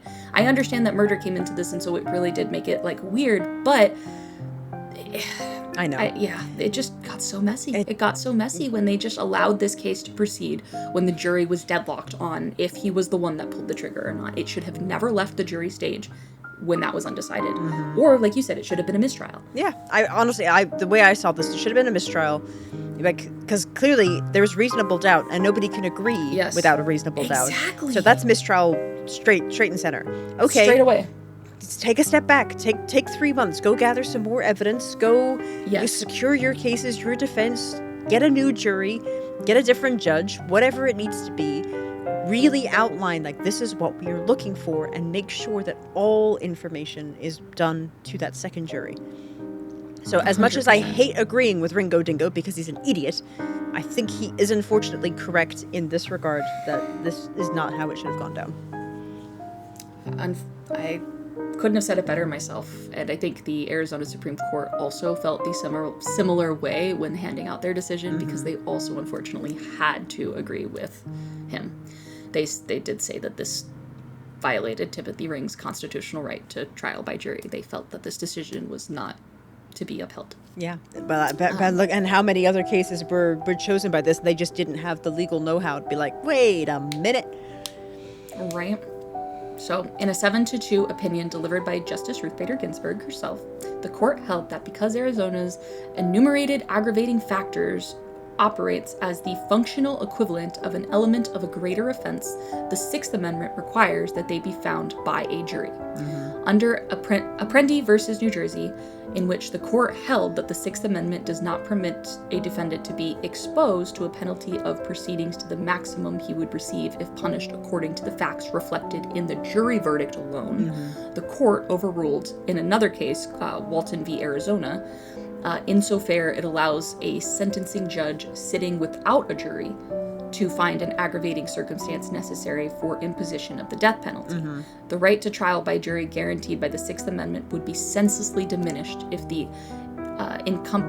it encompassed the fact-finding necessary to increase a defendant's sentence by 2 years, but not the fact-finding necessary to put him to death, wrote Justice Ginsburg. So she put it very eloquently, of just like, look, we can't have this. It would be unconstitutional. In the past we've said for 2 years we need to follow the rules, but in this case this is literally the death penalty. Like, guys, like, we got to do the right thing. I know this is shit and I know this guy's guilty, but like, we have to do this. I know that defendants, the convicted, or I guess like the accused, they can waive their right by jury and get straight to the judge. They can just have a judge, but it has to be their choice. And I don't know how many states this applies to. I'm not super versed. I want to say it's a federal thing where you can waive your right to a jury, because I guess you can waive any right, if you bark loud enough. But I have seen it where people have waived their right to a jury and they have just been tried by a singular judge. I think it's usually done for plea bargains. It's not usually like, I am innocent. It's usually like, okay, let me plea a deal, but let's talk about it. Let's talk about what we're feeling. I think that's part of the Seventh Amendment, is parties may enter in a stipulation waiving a jury and submitting the case to the open court upon an agreed statement of facts, even without any legislative provision for waiver. Yeah, the Seventh Amendment guarantees the right to a jury trial in federal cases. Hold on, let me actually pull up congress.gov. Right, I know. In suits at common law where the value in controversy shall exceed $20. Basically, if you've committed a crime that's worth more than $20, the right of a trial of jury shall be preserved, and no fact trialed by a jury shall be otherwise re-examined in any court of the United States. So this doesn't say that. I guess it implies that you have a right to a jury, but this is basically saying that if you were convicted by a jury, this evidence cannot be re-examined in the court of the United States. So basically, exactly what Arizona was doing. Here's the evidence, and then they had like evidence being re-examined and then added to by the judge. Yeah. But I believe that unconstitutional. There is a way that you can waive your right to a jury. I've seen it done. I don't know. I tried to Google it to get an answer quickly. I clearly did not find one, but that's okay. I know that you are right, though. I've seen that too. But yeah, this decision by Justice Ginsburg. By President Ginsburg. God, isn't she just remarkable? This precedent-setting decision firmly stated that juries, not judges, must make all decisions of fact in death penalty cases, though that did not necessarily change things for Timothy Ring himself. What? What do you mean? So, the court had agreed that, right? I know. It's like, you are wrong, with Ring, but nothing will change. You are right, but nothing will change. The court had agreed with Ring that the evidence was insufficient to support the aggravating circumstances of depravity, referring to the statements from Greenham made to only the judge, but it upheld the trial court's findings of the aggravating factor of pecuniary gain. The Arizona Supreme Court then reweighed the remaining factors against the sole mitigating circumstance, which was Ring's lack of serious criminal record. And this helps them reaffirm the death sentence. So they basically said, you took a gun into a robbery, and what were you thinking? And you used it to get financial gain. Like, that was, even if it wasn't super heinous, take that out of it. You went into this, like, logic dictates that you went into this to kill someone. So, correct me if I'm wrong, but what I'm understanding is the Supreme Court has decided that this trial was unconstitutional. Yep. But they're like, but it's fine. Because you tried. Yeah, pretty much. Like, they were just kind of like, yeah, it was unconstitutional, but the results still would have been the same because... What? I know. So, Why am I so frustrated at everyone who's playing this game? Everyone is playing stupid games right now. We're all winning stupid prizes. Yep. Nobody is. Who's winning? What are we gaining? What are we gaining from any of this? Who wins? Because it's not No fucking one. Ringo Dingo. The Supreme Court's not winning. Did anything happen with Arizona State Legislature? Probably not. Nothing can change. The prosecution got their thing. The jury is still denied. This judge is like, my decision stands. What fucking... Ring is playing games, and he's shooting every shot he can, and it still made waves and still did things, but not for him. But it's still I'm kind of glad that he's still in the place that he's in, but also that isn't constitutional. No, and think of how much taxpayer money. What is this whole process? We wasted months on this, and we all agreed. It took them 2 months to deliberate on that. And I think it started, or maybe it was just a month, because I think, where was my document that I have? I think it took them a whole month. Alana, I'm having a But strong. I'm like, these people don't come cheap. I'm having a strong Alana. I'm having a physical. Yeah, they argued April 22nd of 2002, and their decision was June 24th of 2002. I'm having a strong. So, I'm having a full. This committee of... I'm having a physical reaction. I'm gonna throw up. Oh, well, it's not over yet, baby. Remember I said we went to the U.S. Supreme Court? That was only the Arizona Supreme Court. We still got one more Supreme Court to hit. Why are we continuing? We still got one more Supreme Court to hit. We're not done. Why are we continuing with this? Baby, keep your seatbelt on. Why? The stupid games continue. It's the stupid games. We're playing the stupid games Olympics right now. Everything about this is stupid. Everything. Every step of this process. The people who were supposed to be wise and bring law and order to this ruthless land we call America have forsaken us for the stupid Olympics. It's in full swing. Yeah, this was a lot. So Ring had filed for a writ of certiorari was granted, which means that he was allowed to present his case to the U.S. Supreme Court after all of this, after all that. The stupid games continue. Yeah. Their final decision after all the stupid games was to reverse the decision of the Arizona Supreme Court, which means that he is, unfortunately, still alive in the Arizona Department of Corrections in Florence, Arizona. Yet, he has still not made good on that offer, like we've mentioned earlier to Lisa, about wanting to help her do anything. I'm gonna try and break this down because the stupid games are melting my brain actively. Yeah. So, he goes to trial. The jury convicts him of a murder, but we're not sure if it's capital or federal at this point. Correct. Then the judge gets his own private trial, and he's like, federal, death sentence, boom, clean. Then the Arizona Supreme Court's like, whoa, now, buddy. Whoa, that's not constitutional. But the decision stands because we love you. And then the actual Supreme Court goes, the fuck are you guys talking about? And then keeps the murder charge, but then removes the death penalty. Yep. Am I understanding this stupid game? You certainly are. He is in jail, but not on death penalty row, or whatever it's called, death row. Death penalty row. I sure do love death penalty row. It's the row where all of our death penalties go. It is 11 at night. I'm reading so much legal jargon. Only 11? I'm on Florida hours. It's 2 a.m. Yeah. It's the witching hour. It's the witching hour. I am... Yeah, after all that, we did reverse the decision. But also, like, I didn't want it to be death penalty anyway, so this was just I know, but after all that... a waste of time for everybody involved, where we could have just said, just let him sit in the prison and suffer for all eternity in the depths of hell where he belongs. Is that so much to ask? And they were like, yes, but we're going to make it difficult and waste so much taxpayer money. And just sign a piece of paper that basically reverses this reversal, that reversed that original reversal, that reversed this.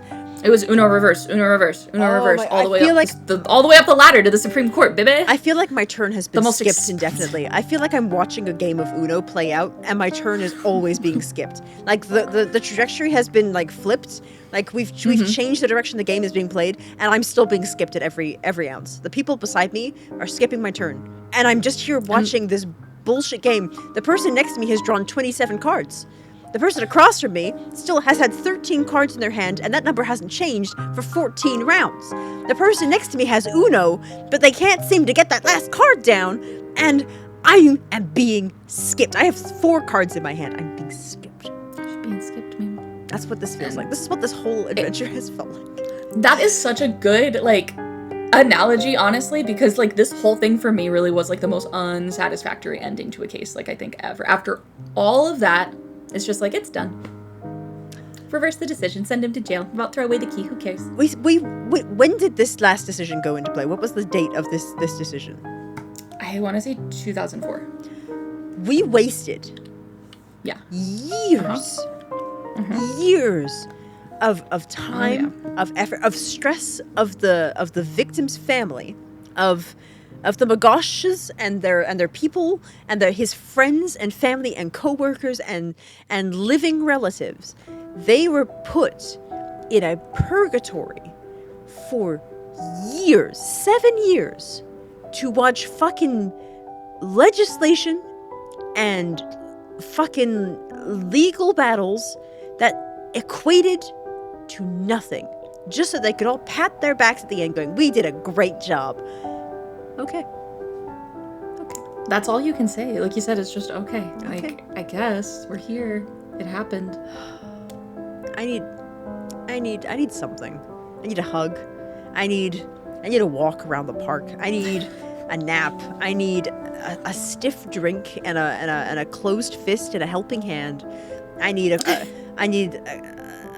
some backup dancers and a bar of hand soap. And I am in need of so much, and I know I will get nothing because that is the nature of this case. It is. It really is. It leaves you wanting so much, and you get nothing. I feel dirty. I don't know if I'm supposed to feel dirty at the end. I feel like I need a shower. I know, I used you this episode. Like, I was like, I'm using you for the reaction. I'm gonna rile her up. This was like season 2 Revenge to the max. It's like every time I ever bamboozled you, gave you the switcheroo, Uno reversed you, you fucking times it by 10 and smacked me with it. I took a book out of the old Greenman thing and I said, I am doing this purely for Revenge. This whole thing. No, I'm just kidding. It really wasn't. This story, like, this story for me really was just so personal. Like, having it be something that just hit so close, like, to my literal home. Having just the emotion pour through Lisa's blog, like, in her words. One of the things that she actually wrote, I feel like you captured, like, the essence of that a lot, like, in the way that you spoke. She wrote, she really tried not to call these 3 people, these guys, men. She called them creatures. Yeah. Because she said that, like, that's all they deserve. And honestly, like, we've repeated that sentiment so many times throughout this. Because it really feels like what they did was all for money, and they just completely stripped themselves of any humanity that they had. Because a real human that actually thinks and feels would never do this. Would never. Like, there's just not a world that you could fathom doing this to another person. I think if you had the capability to think and feel yourself. Yeah, I think truly when you start putting more value on inanimate objects, on materialistic things, on paper that we as humans have assigned value, when that value, if you commit something and prioritize that object over the price of a human life, which is priceless, which absolutely priceless, which is infinite in value, is the most beautiful thing that we as humans could ever hope to achieve, is the spark of life that is a human being. When you prioritize monetary obsessions, currency, finance, abstract concepts of power, when you prioritize that, you lose the right to call yourself human. You do.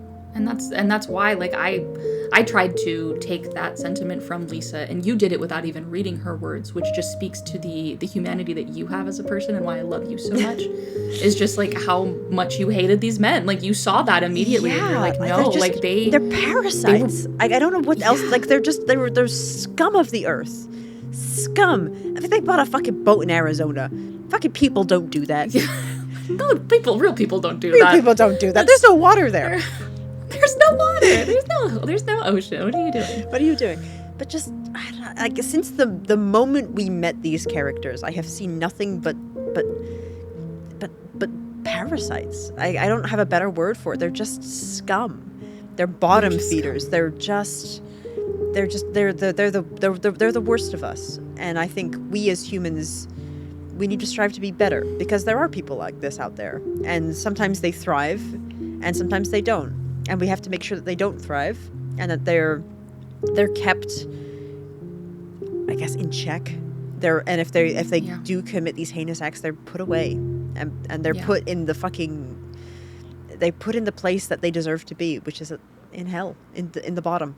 I mean, I say hell as a figuratively, not like physically. No, like you were saying, like to have to live with what they did every day, to have to be here on Earth experiencing physical pain and like the torment and that they have, that anguish that they have inflicted onto other people. Yeah. They should have to go through that themselves and live through hell. If you put them there, you rob them of the very thing that they desire, which is power. And they're taking power by force. They're earning power by completely unjustifiable means. They think power equates to money and to sex and to drugs and to physical objects, and that has come at the cost of a human life. Then they deserve to live their entire life without power, and that will hurt them far more than taking their life, because at that point they'll have lived with that power they wanted and their life just ends. But to live without that power, to suffer, that is the true punishment. You're right. I always get talked back down into that. I get very much when I'm like, the death penalty's on the line, especially like reading Lisa's blog. I know she was like really disappointed that the death penalty didn't happen, and I'm like, I gotta go with what the daughter wants. But also, I think, like you said, it just that punishment is a lot, and that's part of what they deserve. Yeah. I think there are definitely crimes that do deserve the death penalty. I'm not like I'm staunchly against the death penalty. I think it is very circumstantial. I think for this crime, I think suffering without power is a bigger punishment than the death penalty. But there are definitely, especially for someone who was addicted to it. Like they lived for it. So now they have to live without it. That hurts more than dying for it. 100%. But there are definitely cases out there where I'm like, you need to fucking kill this person. Like, this person doesn't deserve to live. And like we need to like remove them. Like they're a pest on this planet. Like we need to, as a species, every moment that they are alive, they have won. So we need to remove them. Because they bring nothing. And there are definitely cases, and I'm sure we'll as long as Spookery goes, we'll find those stories, we'll find those lines. But yeah, I think at the end of this, I feel a lot of anger, but I feel just disappointment for Lisa, for her family, for John's friends. Just, they were made to be a punching bag for all this legal bullshit. And, like, they didn't need to be. Like, especially because the fucking final decision really meant nothing. Like... It meant nothing. It meant nothing. We spent 7 years proving it meant nothing. And it came at the cost of Lisa's family. It came at the cost of the people of Arizona. It came at the cost of real prosecutions that needed to go through. Do I think it needed to be escalated to the Supreme Court level? No. I really didn't, because it didn't matter in the slightest. Do I think that we should have called it a mistrial and just started again? Yeah, because we as humans operate that way. But it wasn't, and it didn't, and nothing mattered, and every decision that was made was stupid. And I feel like we kind of just started playing Ringo Dingo's games at the end of it. Like, we weren't playing by our rules, we were playing by parasitic rules. And it brought out the worst in, I think, other people too, because this was a platform for other people to get something that they needed out of it instead of remembering the victims. One of the things that Lisa wrote in her blog specifically was about Janet Napolitano, who she said was the Arizona Attorney General at the time and represented this case herself. She said, "In truth, I felt a bit used, since she was just about to start her run for governor, especially when she did not even have the time to speak with me herself about the case that she was about to represent." Mm-hmm. It's such a... That is crazy. How do you not go meet with the victim's daughter at least once? Because it's to not just, about like, the give case. the illusion of care? It's not about the case. If when it gets to this level, it's not about the case. It's about numbers. It's about... I mean, the Menendez brothers are a great example of this. Like, before... because right now they're going through their parole hearings. That's a timestamp when we recorded this episode, but, like, that's happening. But before, back in November of 2024, they were saying that they were going to get out in time for Thanksgiving. And they were going through all of this legal jargon, and they were like, people were making promises, and it really came down to one guy who wanted to be reelected as the district attorney. And he was making all these promises that he was going to get the Menendez brothers out, and it came down to being a very political stunt. And he didn't get reelected, and then the Menendez brothers case it didn't matter anymore. People weren't invested in the Menendez brothers because the only push that was happening was for a re-election campaign. And it's just... Exactly. And it's so sad that people see a situation like this and think to themselves, I will profit. What could I get out of it? Yeah. Yes. What a mindset. What a mindset. I'm going to say concept and mindset. Mind mindset meld. is what came out. Yeah. No, it really, like I said, reading her blog was what made me restart writing this. I mean, I had after watching the Crime 360 episode on this, I had one kind of take. I was like, oh wow, like this is a crazy crime. That episode doesn't mention Lisa, I think by name, even once. I hate it. It really icked me out. Yeah. The way really that it gross. just doesn't even, because she's the victim in in this this. story for? She's the victim. Exactly. She really is. Like, that's for me, telling this story.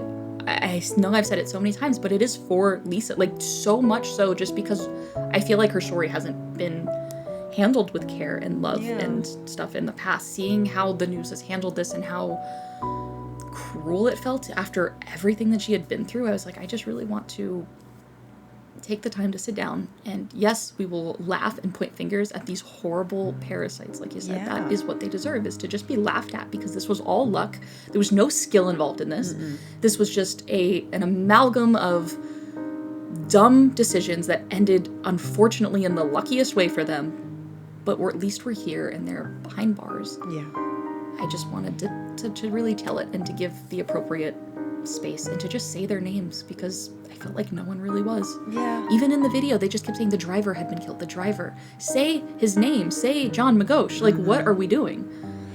God, I don't know. It really pissed me off. Justice for John. John was, it sounds like he was an incredible person, and I'm so sorry that he was the victim of idiocy, of a parasitic infection. And it was all because he had the profession that he did. And he deserved to spend Christmas with his family, and he deserved to grow up, like, watch his grandkids grow up, and he deserved to live a long and healthy life, and maybe cut his smoking addiction. But, one step at a time, John. Right. And One step at a time. One step at a time. But you know what? We'll celebrate John because We will. Because he deserves to be, and he deserves to be remembered. Fucking justice for John. I might always remember his last name. I'm sorry, but fucking just say his name.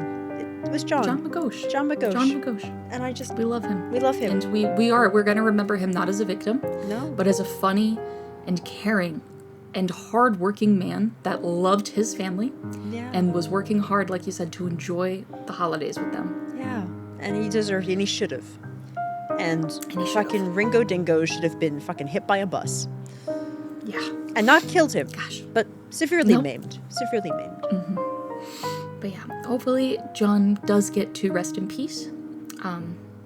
Thank you just so much for everyone truly coming. I'm getting very emotional towards the end of this. She is, like, Chad, I can say. Like, I don't know, my shoulders, like, it felt like all the wind just went out of me. Like, this was, like, what I've been, like, waiting to do and, like, waiting to tell you about for so long. This script took me a long time to write. Yeah, man, this is how I felt at the end of Titanic. You just feel the weight of the case kind of lift when you're done.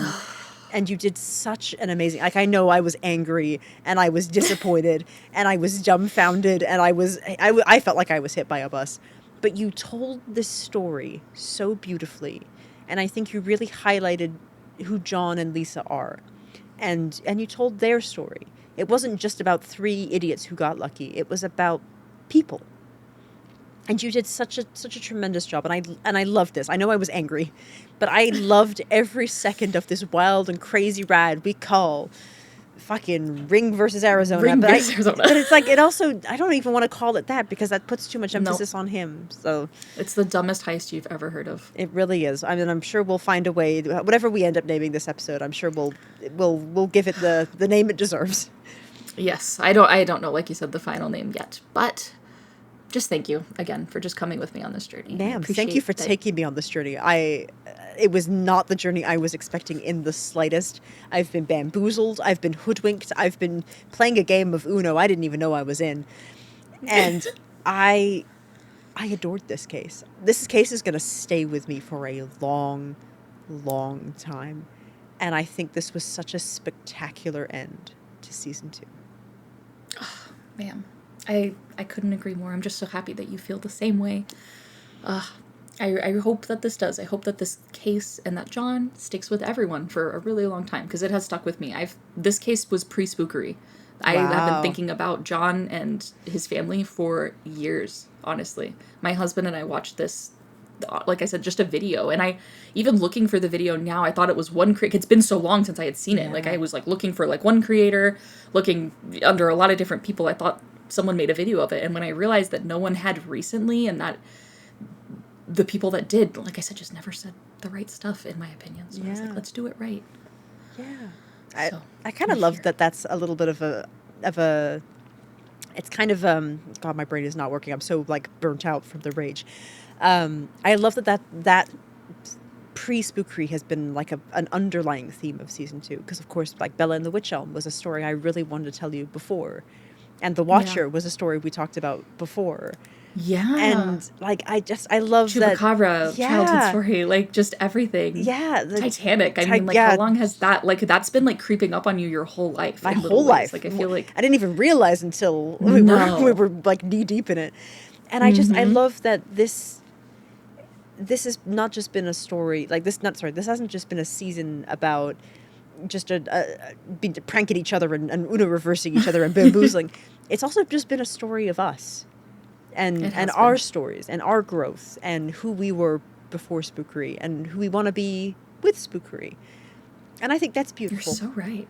I love You are that. so right. This season really was such a reflection of us. Like looking back, I'm like, we related so personally to every single case that we put out this season. Like, which we always do, but just on an extra level, on an extra level this time. Yeah. That really feels so special. And season 2, like I think, like you said, that was the underlying unspoken theme, was pre-Spookery. We dug out all of the skeletons in our closet and We like really did. like, and we learned a lot about each other. We learned a lot about ourselves. And honestly, like season 2 took a hot minute to get out of that closet, but honestly, I think it cooked just the right amount of time, because I think if we had released season 2 right after season 1, it wouldn't have these stories. It wouldn't have we would be completely different people. And I think because we took the time to just reflect and carefully choose our cases and give them the love that they needed, I think season 2 is just spectacular. I really, really do. It is. I'm so proud of it looking back. I'm so proud of you. I'm so proud of us. Like you were a superstar this season with Titanic. Ma'am. Like, Titanic was amazing. Ma'am, you just fucking chutzpah'd me. You just fucking you just mugged me for all the spare change in my pocket with this one.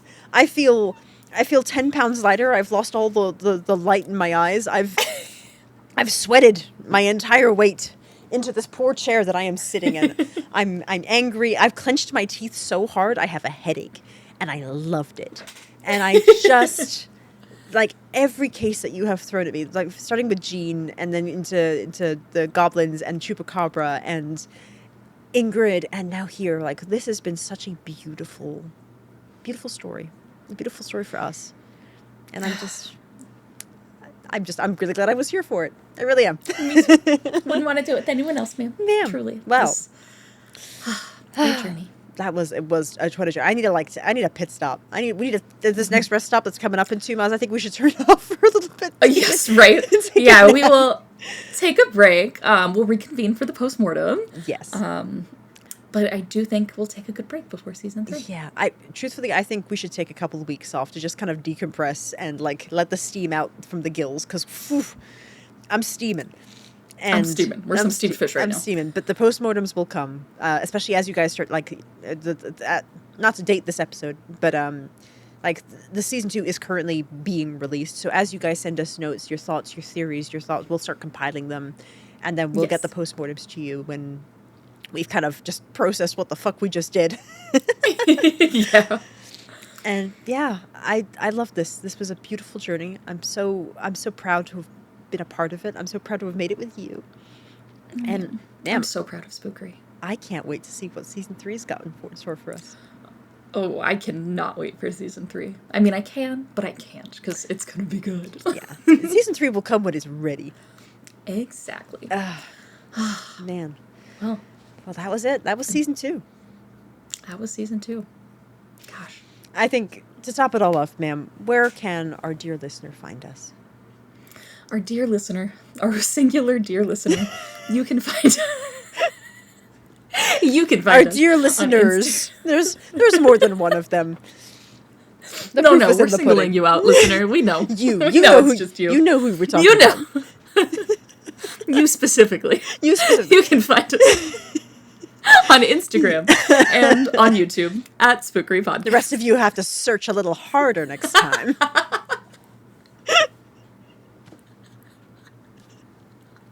I love this.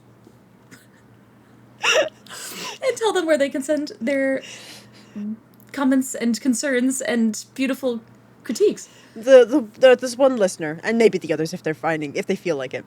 They can send their comments, criticisms, critiques, and otherwise just fun correspondence, compliments, their recipes, whatever you want. You can send us a recipe. We'll make it. We'll make it. I was trying to make them all sound with C. I'm like, what's C? I know. My brain was like, start with C, and my brain was like, recipe. That's got a C in it. That's got a C in it. I'm very tired. Recipe. Okay. They can send us a Gmail at spookerypodcast@gmail.com, where you can send all of your correspondences that begin with C or may not begin with a C, that have a C in them. You can send that to our Gmail. We look forward to hearing from you guys. The messages we've gotten so far have been incredibly heartwarming. We've loved every single one, and we can't wait to read more of them. Yes, thank you so much for listening. Thank you for sending messages. We appreciate it. If you do really like this podcast, please feel free to leave a 5-star review on either Apple Podcasts or Spotify. And if you haven't already if you haven't already seen, we have our YouTube channel is doing really well. So if you want to give that a like and subscribe, it's got fun animations on it. Consider subscribing to us on there as well. It's the same content, but with a little bit more visual flair. Yeah.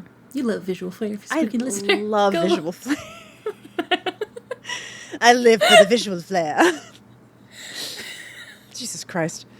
This laugh happiness has hit so hard.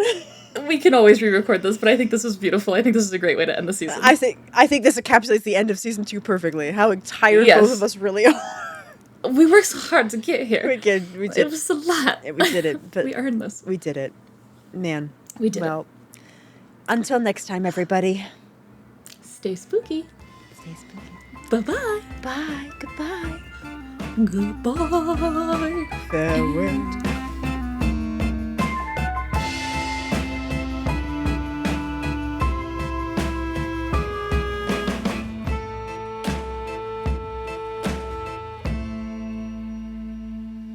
So, Ring had filed for a writ of certiorari. I don't know how to say this. I'm going to show you this. This is probably a Latin word, I want to say, because it's just interesting.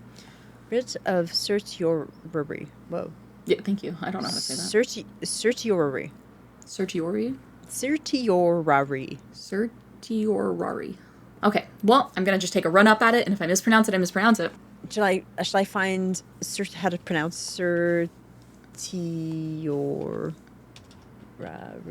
pronunciation? Can I get you to say that out loud for me in a sentence? In a sentence? Certiorari. Certiorari. Certiorari. Certiorari. Writ of certiorari. Certiorari. All right. Well, so, like I said, this is not over yet. Ring's writ of certiorari. Oh my god. Sushimi. Certiorari. Writ of sushimi. Certiorari. Certiorari. Ring's writ of certiorari was granted.